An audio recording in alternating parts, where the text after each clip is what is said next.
एक बार देवी पार्वती ने देवों के देव महादेव से पूछा, ऐसा क्यों है कि आप अजर हैं, अमर हैं, लेकिन मुझे हर जन्म के बाद नए स्वरूप में आकर फिर से बरसों तप के बाद आपको प्राप्त करना होता है। जब मुझे आपको पाना है तो मेरी तपस्या और इतनी कठिन परीक्षा क्यों? आपके कंठ में पड़ी नरमुंड माला और अमर होने के रहस्य क्या हैं? महादेव ने पहले तो देवी पार्वती के उन सवालों का जवाब देना उचित नहीं समझा, लेकिन पत्नीहट के कारण कुछ गूढ़ रहस्य उन्हें बताने पड़े। शिव महापुराण में मृत्यु से लेकर अजर अमर तक के कई प्रसंग हैं, जिनमें एक साधना से जुड़ी अमृतकथा बड़ी रोचक है, जिसे भक्तजन अमृतत्व की कथा के रूप में जानते हैं। हर वर्ष हिम के आलय हिमालय में अमरनाथ, कैलाश और मानसरोवर तीर्थ स्थलों में लाखों श्रद्धालु पहुंचते हैं। सैकड़ों किमी की पैदल यात्रा करते हैं। क्यों? यह विश्वास यूं ही नहीं उपजा। शिव के प्रिय अधिक मास अथवा आषाढ़ पूर्णिमा से श्रावण मास तक की पूर्णिमा के बीच अमरनाथ की यात्रा भक्तों को खुद से जुड़े रहस्यों के कारण और प्रासंगिक लगती है। पौराणिक मान्यताओं के अनुसार अमरनाथ की गुफा ही वह स्थान है जहां भगवान शिव ने पार्वती को अमर होने के गुप्त रहस्य बतलाए थे। उस दौरान उन दो ज्योतियों के अलावा तीसरा वहां कोई प्राणी नहीं था। न महादेव का नंदी और न ही उनका नाग, न सिर पे गंगा और न ही गणपति कार्तिकेय।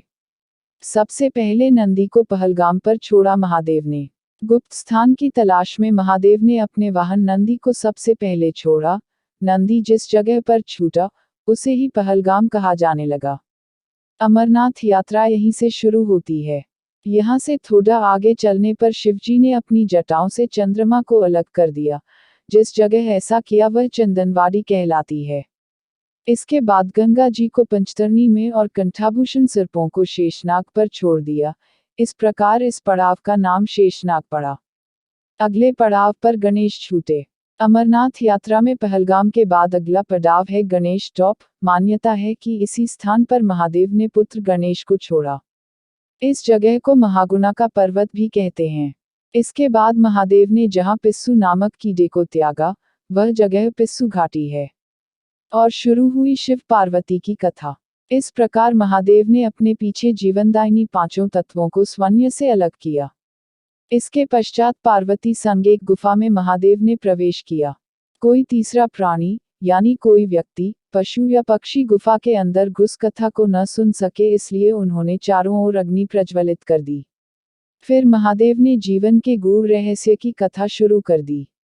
कथा सुनते सुनते सो गई पार्वती। कबूतरों ने सुनी कथा। कहा जाता है कि कथा सुनते सुनते देवी पार्वती को नींद आ गई। वह सोगर और महादेव को यह पता नहीं चला। वह सुनाते रहे। यह कथा इस समय दो सफेद कबूतर सुन रहे थे और बीच बीच में गूं गूं की आवाज निकाल रहे थे।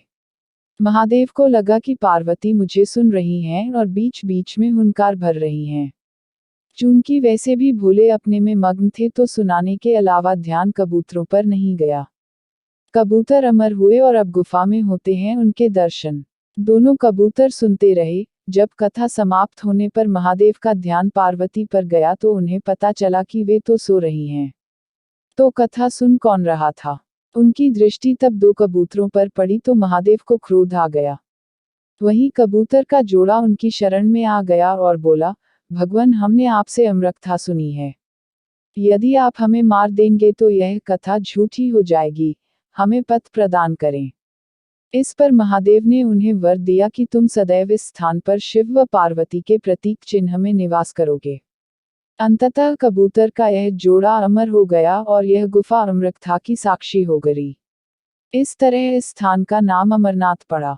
मान्यता है कि आज इन दो कबूतरों के दर्शन भक्तों को होते हैं।